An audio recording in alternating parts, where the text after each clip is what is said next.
Welcome to the September meeting of the Neighborhoods Housing and Development Subcommittee. Thank you all for joining us in the middle of the end of a tropical storm. We appreciate everyone who braved the rain to be here with us today and hope you will all be safe on your way home. We do want to welcome, we have many students from the Cronkite School here today, so hopefully we will be newsworthy for you and it'll be a good experience. Welcome. We also want to welcome Councilman Valenzuela, who is joining us by phone. Councilman DeCiccio will not be with us today. So with that, I would entertain a motion to approve the minutes. I so move.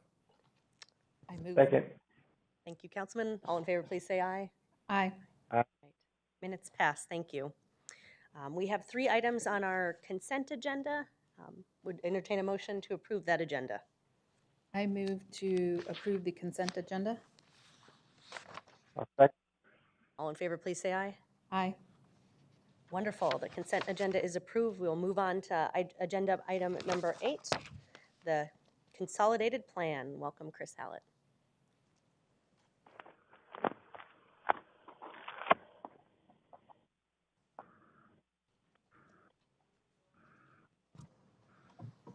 Good afternoon, Madam Chair, members of the subcommittee. We are here to present several key items this time of year, procedural for the process to come up through our community development block grant and other HUD entitlement programs throughout this year. We are here to request recommendation for City Council approval of our 5-year consolidated plan, covers the years 2015 through 2020, the 2015-16 annual action plan, and an analysis of impediments to fair housing processes. Every 5 years, we are required to perform this process. It's a 3-part process. Thank you. Where we required to solicit input from our community stakeholders on the community development needs of the community, develop strategies to address these critical housing and community needs through this public participation plan, which we're going to outline to you, and whereby we'll draft the plan and bring it to council for review and adoption, which is due to the HUD office on May 15th, 2015. So, consolidated plan covers 4 basic formula-based entitlement programs that we receive from HUD. The largest of which is a community development block grant. Its current year funding is at $14.5 million. Primarily, it provides bricks and mortar type revitalization efforts through housing development, rehabilitation, infrastructure, economic development activities. There is a very limited amount that is reserved through public services to be able to provide services to the community. All funds must serve the low to moderate income populations, either through an area basis or through a direct service delivery where they're income eligible. All households being served must be at area median income of 80% or lower. It also covers the Home Investment Partnership, which is administered by the Housing Department. The current year funding is $4.2 million, which covers affordable housing, special needs housing. It too must benefit the low to moderate income populations. At $1.8 million current year, we have the Housing Opportunities for Persons with AIDS that we refer to as HOPWA. This is administered by the Human Services Department, and the funding is providing housing and social services with persons for HIV and AIDS. And then we have about $1.2 million in the current year of Emergency Solutions Grant, providing homeless services basically through outreach, rehousing, and emergency shelters. The consolidated plan requires and is dependent upon public input. So we have a vast outreach plan that we put into place. We've done advertisements in Arizona Republic, La Voz, Asian Times, Arizona Informant, extensive social media output through Facebook, Twitter, and upwards of 28,000 different Nextdoor accounts listings. We've drawn them in to review the current plan that's on our website, available for review. We ask for comments through a hotline and or an email account that comes straight to the staff, as well as there's a survey monkey available out there. And the first day we made the survey available through the Nextdoor primarily, we had 250 respondents on the first day and have since received upwards of 500 different surveys submitted. So we're getting good input from these as well. We're having stakeholder meetings. 3 of them are designed coming up with our partners from Housing, Community Economic Development, and Human Services. The first of which was that panel was in this room here September 8th, the last storm we had encountered, and we had 6 stakeholders weather that storm to show up that evening to provide input on our plan and what the needs are in the community. We have 2 other input sessions already scheduled, one on the west side, one in the South Phoenix on September 18th and 22nd. So I encourage all our participants out there, stakeholders, nonprofit, to come out and give us their input on what the needs are in the coming year and in the 5 years. Another part of the process is the 2015-16 annual action plan. So that of the 5-year plan, each year we come back and we'll be before this subcommittee and council asking for our annual action plan. Specific plan detailing how the federal funds will be used, in this case for the 2015-2016 allocation year. We solicit input, we start now, but we take it all year long, and ultimately we culminate in a new plan that will come before this subcommittee. It'll also be made available for 30-day public comment in April, and before it's all adopted by council and submitted to HUD by the May 15th deadline. The final part of this process is the required to prepare an analysis to impediments to fair housing. This identifies current impediments and creates a plan to overcome these impediments. It also provides certification that the city affirmatively furthers fair housing. The analysis of impediments is a condition of receiving the federal funds and is performed in conjunction with a 5-year plan every 5 years. And so again, a draft will be submitted in conjunction with the other plans that we'll be bringing back in the spring for adoption. It'll be part of the public comment period and finally adopted and presented to HUD by the May 15th deadline. So we're here requesting approval, a recommendation for City Council approval for this process to be undergo and then we'll be back here in the spring for actual approval of the plans. Wonderful. Any questions? I did get one question from the community. There have been a bunch of housing settlements that targeted, like Citibank and others will now be doing investments in many zip codes, including some within our city. And so got a question about how we would work with and take into account what might be additional investment in housing in Phoenix due to lawsuits. Due to loss, Madam Chair. Loss or settlements of housing-related loss litigation? We'd have to probably research exactly what that question is as it relates to this, and we have a lot of different, one of the other topics here is foreclosure prevention. We do work with state and other agencies as to all kinds of aspects of the housing process that we've just gone through over the last 6 years. So it really just depends on the specific nature of that. We have our own infill program that we use through the community development block grants. Obviously, there'll be opportunities for those to participate in that. Of their own inventory of properties or lawsuits. That's what I probably need further clarification. I guess they're required legally to invest in targeted communities. Oh, with their money, like Community Reinvestment Act money is where we definitely work with all stakeholders. We have heard some comments about targeting, which we like to do with our federal funds as much as possible, target them strategically in areas, but we definitely would be interested in working with them to further both their goals and ours as they're mutually agreeable. Fabulous. Okay. There aren't any additional questions? So I move that the 2015-20 consolidation plan and the 2015-2016 annual action plan analysis of impediments be moved to City Council. I'll second. All in favor, please say aye. Aye. Aye. Passes unanimously. Thank you.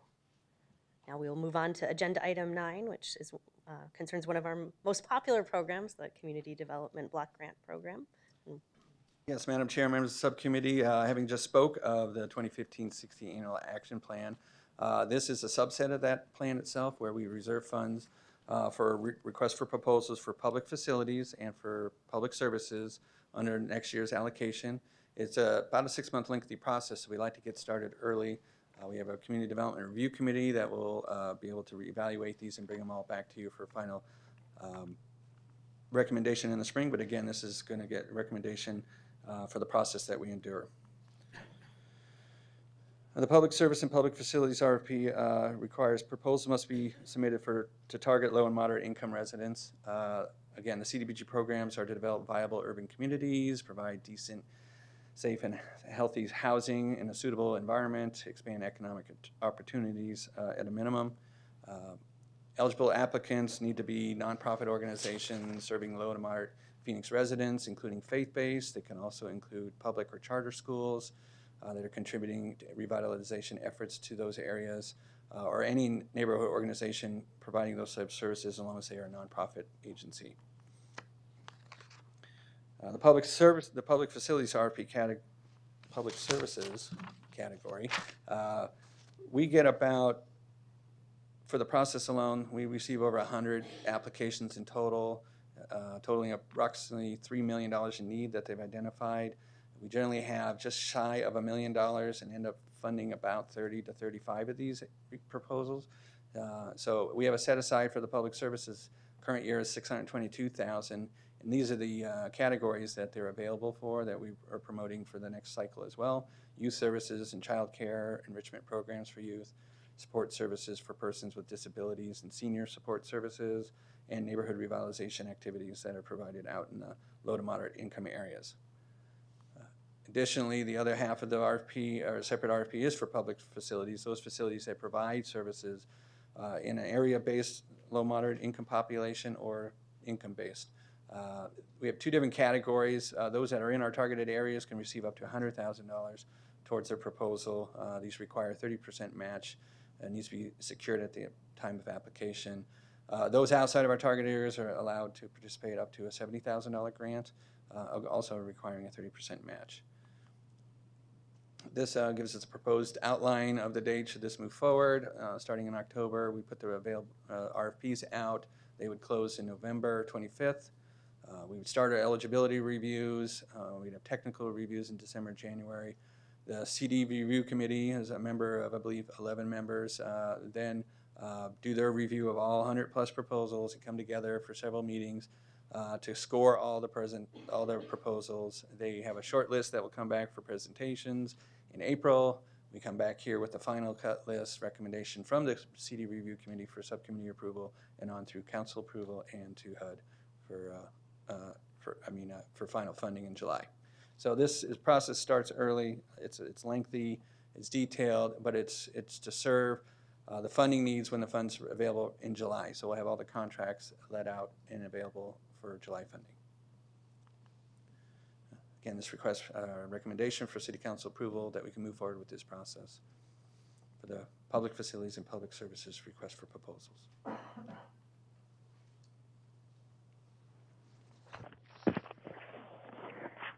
One of the things that we've been talking a lot about in District 8 lately is resources available for disaster response and recovery. So is there opportunity to make sure we learn from the storm and talk with communities about whether this is a tool that we might be able to use going forward? Madam Chair, members of the subcommittee, absolutely. We will take that as an input of the community from here. We will definitely, obviously everything kicks in to see what can be let out through contracts and our direct program services that can serve that population. We can definitely research that. Wonderful, thank you. Any questions? All right, entertain a motion to approve. So the NHD Subcommittee recommends the City Council approval of the 2015-16 Public Service and Public Facilities Priorities as for proposal process. Second. Wonderful. All in favor, please say aye. Aye. Motion passes. Thank you.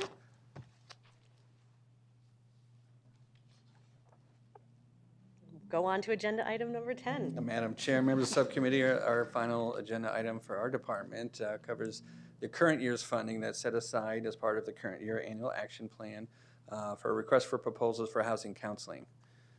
City Council approved our annual action plan last year, and approximately $110,000 of that allocation is set aside for housing counseling services.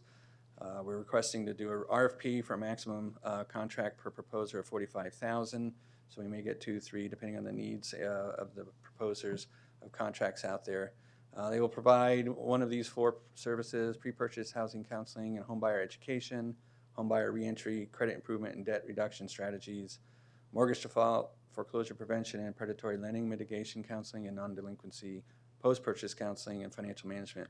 All various different parts of the ownership cycle before, during, and after. We use these housing counseling contracts a lot in conjunction with infill programs that we're doing, and we've been using them throughout our neighborhood stabilization program. Again, you have to be a nonprofit that does provide and services the low to moderate income, and you have to be a HUD-approved housing counseling agency in Arizona. RFP cycle, if moved forward, start October 10th. We'd make the RFPs available, close on the 24th, start scoring October 29th, come back to subcommittee in November, and then move on to a December council approval.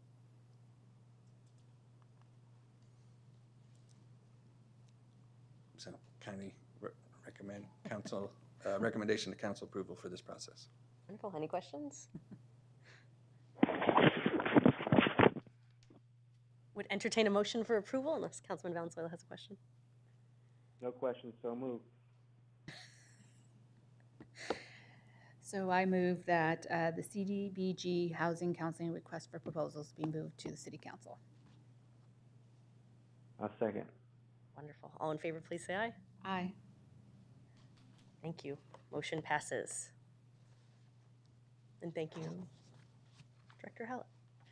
Now we have a very exciting event. We're moving forward with our general plan, our vision for where we are going as a city over the next 10 years. And would want to recognize Vice Chairman George Brooks of the My Plan Phoenix Steering Committee and Steering Committee member Teresa Bryce as well, who have joined us. Thank you for all the time you have dedicated to making sure we are moving forward in a great direction. Appreciate your service very much, and welcome Alan Stevenson, our Planning Director.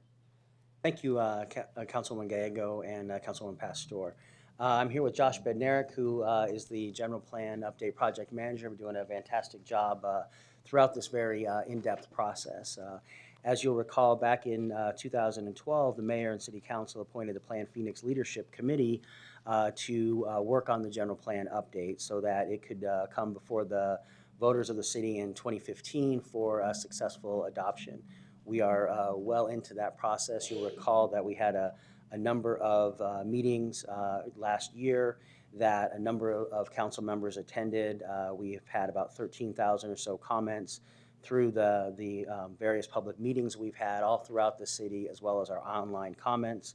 I'd like to thank all the council members for their leadership on this effort, as well as the Plan Phoenix Leadership Committee. It's a very diverse group that has put in an extraordinary amount of time and energy into organizing all the thoughts from those various 13,000 comments that we got from the public on the future of Phoenix.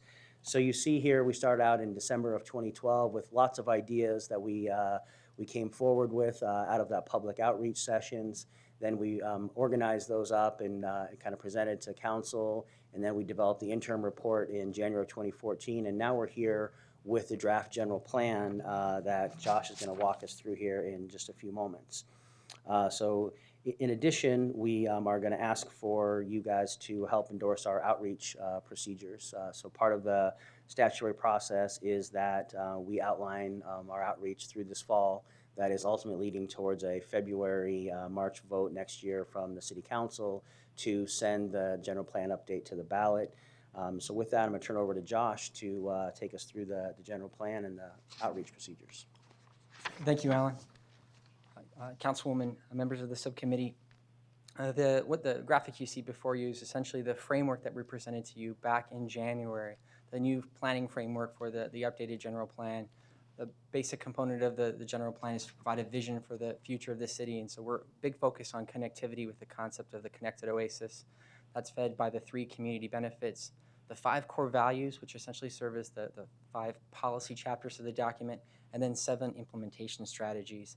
And between when we took the report to the council in January and a lot of the work that we did with the village planning committees, that framework held. And so there hasn't been any changes to that since you last seen it in January. The one thing that it has really provided us an opportunity to do is put together a much more concise and I think compelling document. I brought just for visual purpose, this is the 2002 general plan, and this is the just fresh off the press draft of the general plan. So it's much more concise and smaller, and we think subsequently it'll be easier for the community to dive into and collaborate with this on.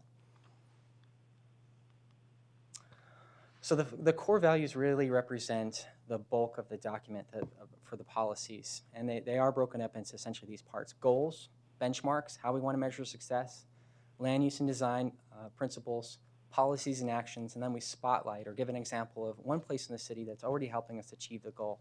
I'm going to go through really quickly just some examples of how that's outlined in the plan. I know this might be hard to see. This is the canals and trails section. So again, you have and we lost visual there. We have essentially a description on the left of what the issue is, and then as you go to the right of the page, there's an example of what the spotlight is. So for this particular section, we were highlighting the Arizona Falls. The next section, we highlight the Coronado neighborhood. For redevelopment brownfields, we're highlighting Rio Salado and working with EOD and a lot of the policies in this particular section. For trees and shade, we spotlight Little Canyon Trail, and then we incorporate with the benchmark, and that's a really big addition to this general plan, how we're going to measure success together. So we're taking a lot of the benchmarks that our department partners have put out there already. So for this one specifically, the 25% canopy coverage that's articulated in the tree master plan, we get to reinforce that here in the existing general plan. So this is our timeline moving forward. We're releasing the draft general plan this month. We'll begin a pretty vigorous review with the village planning committees in October. And then we'll look to host the Plan Phoenix Summit this November. I'll touch on that in just a little bit here in a couple more slides. And then in December, we'll ask the Planning Commission to hold a couple of public hearings, which they're required to do by state law, and then we'll ask the VPC for recommendations. Moving into 2015, we'll look to the Planning Commission to take action, and then we'll look to get it to the mayor and council by February of next year, with ultimately the council taking action and referring it to the ballot in March. So that would be on the ballot and on the August election. Really, this new framework that we've been working with everyone on provides a really concise new vision for the city of Phoenix, a great way to organize the document. One thing that it doesn't do at this point in time is make any changes to the land use map. And we're outlining a process in the document and how we're going to go and work village by village with property owners, village planning committees, and other community partners to go through an exercise that we've really been doing as part of the Reinvent Phoenix project, as part of the North 32nd Street corridor, to take a look about strategically updating the land use map in line with the framework that we're doing. We feel like that makes more sense going village by village to do that. And then subsequent to that, working with each of the villages on using the framework of the plan to create their own mini general plans, if you will. Connecting people in places means something a little bit differently for folks in different villages, and we'll work through those issues with them. What we're really here today to talk about, and that basically gives us an update on the plan, is this requirement that the hearing body, the governing body of the city, take action on our outreach procedures as required by state law. So we want to highlight what we have outlined to do with the public and then move forward. We really want to build on a lot of what we've done in the past, and we're really proud of the outreach that we've done during the first phase of the project. We'll continue to use myplanphx.com as one of the tools for outreach. We've got a great list of prizes up there now, everything from a stay at the Clarendon Hotel to a dozen bagels at Chumpy's. And so we've got a great host of community partners out there that really provides a nice kind of fun incentive for people to continue to participate in the project. We want to continue with a whole host of presentations and activities. We were at the North Mountain Business Alliance yesterday, Downtown Voices over the weekend, and we'll continue to work with the Leadership Committee and the Mayor and Council to identify additional opportunities in combination with the village planning committees. Plan Phoenix Summit, we're excited about this particular event in November. Saturday, November 15th. It's a really great opportunity to bring everybody together to talk about what we've done, take another last look at the plan, and then talk about the next steps for the project. And then we really want to continue to try to find just creative ways to connect with the community. And one of the ideas we wanted to highlight here, the library has been a great partner with us. We'll look to have banners at all the computer stations at every library across the city so that folks are at least getting exposed to the project and then having an opportunity on the website, on each of the library websites to a link to the interactive website to provide feedback. Madam Chair, members of the committee, that concludes my presentation. We'd happy to answer any questions and look for the committee's support of our outreach procedures. Wonderful, thank you. And I would welcome anyone who's interested to fill out a speaker comment card. If we have any future public information officers who have great ideas about how we might be doing outreach about our community's long-term vision, we'd welcome you to fill out a card and speak for 2 minutes about opportunities to share the information about our community's vision as well. I have some questions, Madam Chair. The summit is November 15th, and at the summit, we roll out or we show the big plan. And at that moment, I'm assuming that many of us who are participating will be able to provide feedback. Who then goes and vets all the feedback and then looks at the plan to say, we could modify here, we could put this idea into play, or how does that work? So, Madam Chair, Councilwoman Pastor, all along through this process, staff is going to be documenting the various comments that we receive. From going to the Village Planning Committee to the things like the North Mountain Business Alliance meeting, all the comments that we get, we're going to be documenting those ones, and then staff will come back and make a recommendation on which one of those ones that we should bring forward in terms of making any changes. But the public will be able to look at all the various comments that were made, and ultimately we'll look to the village planning committees, the planning commission, and ultimately the mayor and council to help us decide some of those final language and some of the final goals that will be in there, as well as our implementation measures. We think a big part of the discussion that's going to come out of this is going to be how do you measure success and what do you do long term in that. That's going to be a substantial part of that discussion at the summit.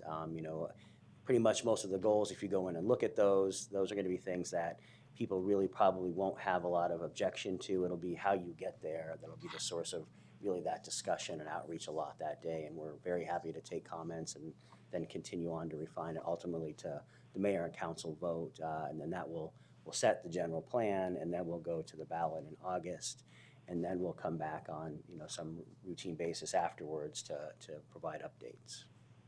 And I'm assuming that everybody that makes a comment, I'm assuming it's a big task, but there is some acknowledgement of their feedback, or there's some email sent back to them saying, we heard you, look at this piece of the document that could possibly assist in your ideas, or I don't know. Sure. So, Madam Chair, Councilwoman Pastor, the online website, myplanphoenix.com, is set up really well to facilitate that kind of discussion. There's responses that we can send out right away. In person, depending on the comment, we could either point to somebody, part in the document where that's addressed, or say, yeah, we could look to do that. But yes, we'd look to try to get everybody a response. So Alan, you hit on something really key for me, is measure success. And sometimes in this type of document, we want to do, we have grand ideas and we want to get there. And I think one of the ways we measure success, or how we look at success, is also be able to provide the funding. Mm-hmm. And so in this document, is funding tied to these cores or these themes? I don't know if it's in the 5 or the 7, but how will we, I guess this is the bigger conversation we'll need to have November 15th. Yeah, Councilman Pastor and Chairwoman Gallego, yes, that is a big discussion. You'll recall that when Josh went through, one of the tools talked about finance, and so it is something that we're very cognizant of, the standpoint of not wanting to build public expectations by making a lot of promises and a lot of things that we don't have the money to make happen. And so part of that is that balancing act that will happen a lot with that dialogue in November, but ultimately, on through council adoption, and then we look to come back with those updates and have some of that information, on a more regular basis. So, for example, in the general plan, it just talks about complete streets as the process we're going through. But ultimately, once the Complete Streets Committee does their work and council adopts that, we'll be looking to them to provide some regular updates to us that we can then bring forward in terms of how do we want to prioritize funding for complete streets and all these other types of initiatives that the city wants, because ultimately, you're right, it's a matter of funding in a lot of those priorities. So I'm just kind of curious in the sense of, can we embed some strategic measures, I guess, in the plan? not necessarily some strategic, the general plan is a general plan to me, and it's not really truly a strategic plan. But I was advised that to look at the general plan and be able to embed some strategic planning within the general plan. And for me, it's all about strategic planning of figuring out what our priorities are and where we're going to tie the budget or the funding to those priorities. So is there a way we could do that? Certainly, I think the mayor and council, as we move through this process, could take the general plan and try and figure out how to prioritize some of the big picture general stuff that's on there, what's important to the current council based upon comments that are received. We've got a lot of great comments in here from throughout the entire city, but it's stuff that can't be implemented at once. It's going to take the leadership of the mayor and council to figure out what's the priorities here, what do we want to do, and that will be subsequent discussions that will happen after the actual plan is adopted, but there could be some early discussions, in terms of what's important to the council. Okay, thank you. So I recommend approval of the general plan process, written procedures. I have a few quick questions. Okay, sorry. It's an efficient council meeting, but we won't be that. So one of the things that has been a major theme throughout this plan has been connectivity. People really appreciating what we've done already on connectivity, but looking to see the city do more, and including on transportation. And we now have started our talktransportation.org and a major effort to look at funding transportation and maybe moving forward on some of the goals people have given us in this particular plan. So can you talk about how we're going to share the My Plan Phoenix data with the leadership committee that we have on transportation issues to help us implement the plan? So, Chairman Gallego and Councilwoman Pastor, we are coming to that group that Maria Hyatt's asked us to attend to talk about two things. One is the general plan and also Reinvent Phoenix. And so we are on a future agenda to present to that group to talk about those particular issues so that we can make them aware of how those priorities and the things that we've come up with through those process can help inform their decision-making process. Fabulous. I think it's important people know how well we're working together to implement the big vision that's come out of this. And we've already begun implementing some of it. So Friday was the 20th anniversary of AmeriCorps, and one of the projects the city chose to highlight as part of our celebration of that milestone was the National Civilian Conservation Corps coming to South Mountain Park, and that was something that people had said during particularly the South Mountain meetings, we need to do some work on our trails. And so that was something we've already implemented without waiting for this to go forward to the voters. So is there opportunity on November 15th to highlight some of the successes we've already had through the My Plan Phoenix process? Yeah, absolutely. I think that's, again, something we tried to embed throughout the document, highlighting all the places. One of the last pages of the plan talks about the last tool. It's called I Plan Phoenix, and what could you do? I think part of what we want to talk about and celebrate at the summit on the 15th is highlighting those people who are helping make a difference, but also asking folks what could they commit to do to help us implement the plan moving forward. So I think that'll be a big element of it. Fabulous, thank you. That's my questions. I have one more. So about it's shade, trees and what's Trees and shade? The tree and shade master plan? Yes. I have a very active group, constituency, that wants to start that and are in the middle of the process in, I would say, Midtown up to, I don't know if it'll go as far as Uptown. But they're having some difficulty with getting some communication, I guess, from the city on what they can and cannot do. And I guess we have a whole piece of people that are wanting certain trees, and I'm not sure where to direct them. And so I know this is part of, they're all active in the journal, they're all active in Reinvent and all these different groups. And so this is that little core that's wanting to start, in particular for the Super Bowl, and have it up and going. And so I'm just asking that, I will talk to you afterwards, but I want to get that vision going and have that be one of the successes. And so I'm not sure if who do I talk to? We can talk afterwards and get Okay. some specifics, and we'll be happy to help out. And We had talked at one point about this committee looking at some of the things on public utility easements and planning standards, water and sewer programs that sometimes compete with shade and shade trees. And eventually, I think we've decided that the Transportation and Infrastructure Committee is going to see that particular item and look at some of the things we've learned through reInvent Phoenix and other processes to see if there's anything we can do in our city code to make it a little bit easier to have that shade that we all want. Yes, Madam Chair. Yesterday afternoon, I did meet with Catherine Sorensen, the Water Services Director, and her and her staff are doing some research into what other urban cities do related to their easements, so that they can balance the need to provide shade and pedestrian amenities with not increasing utility costs because of conflicts that dig into roots that dig into pipes and cause more of those kinds of problems. And so they're looking into what are the best practices across the country in that, so we can come back to present that at the T&I subcommittee meeting in the future. We can tell your constituents we are moving. fabulous. So I made a motion. Councilman Valenzuela, are you there? I'll second, Councilwoman. Okay. Wonderful. All in favor, please say aye. Aye. All right. We will forward the general plan process, written procedures to the City Council for approval and look forward to the summit on November 15th. Everyone here, please join us for that important summit. And thank you to Josh and the My Plan Phoenix leadership team for months and months of hard work to make sure we are on a good track.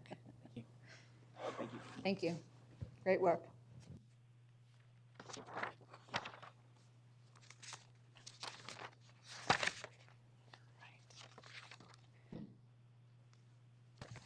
Future agenda items.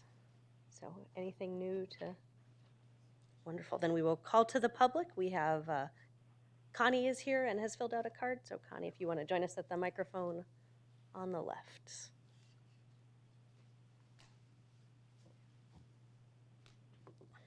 Hello, is it on? My name is Connie Donald. I live very close to 32nd Street in Camelback, and I hope I am in the right subcommittee meeting, but I'm sure you'll tell me if I'm not. But my reason that I'm here is I'm hoping that I can get information on whether or not the city is still considering eliminating the alley trash pickup in the city within the next few years. The reason I'm asking that is because I was in the process of trying to petition to have our alley closed due to theft, burglary. I've only lived there less than a year and I've already been burglarized 3 times. And each time they use our alley. You know, I've even got cameras now. And the last burglary happened, I have it on tape, but unfortunately wearing a hoodie, you can't see who did it. I looked into getting the alley closed, and it's in a formal fee of $1,930, and it's quite a process. And then I found an article saying that the city was considering abandoning the alleys for trash pickup. It's kind of an archaic process that's going on right now.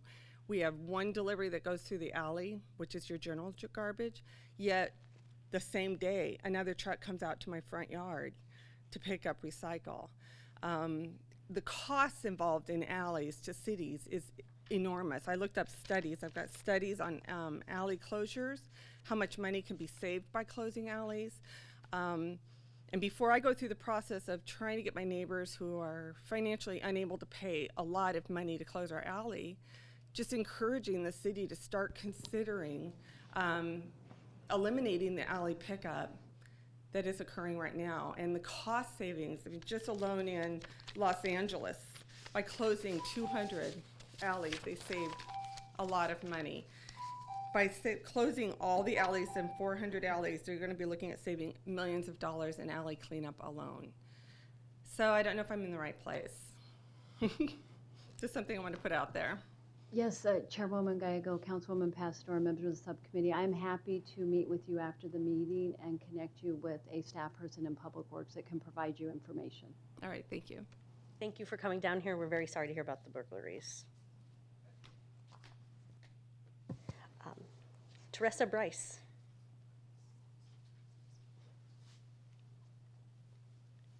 Thank you, Madam Chair. Teresa Bryce, 650 North 2nd Avenue in Phoenix. I just simply wanted to make a comment connecting the dots about the agenda items on today's agenda. The question about financing the general plan is very well taken, and I just want to remind people that the consolidated plan governs almost $20 million in revenue that the city receives.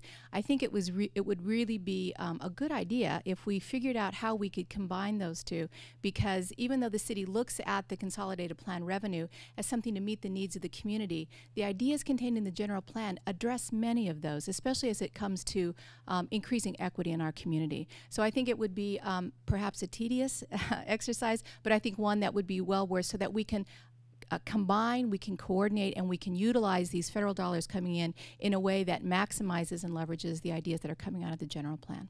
That's all. Thank you. We are lucky you were here today, and thank you for your leadership on making sure we have sustainable development in the city of Phoenix. So great suggestion. I think we will take you up on that one. And with that, I think we are ready to adjourn. Thank you all for joining us here today.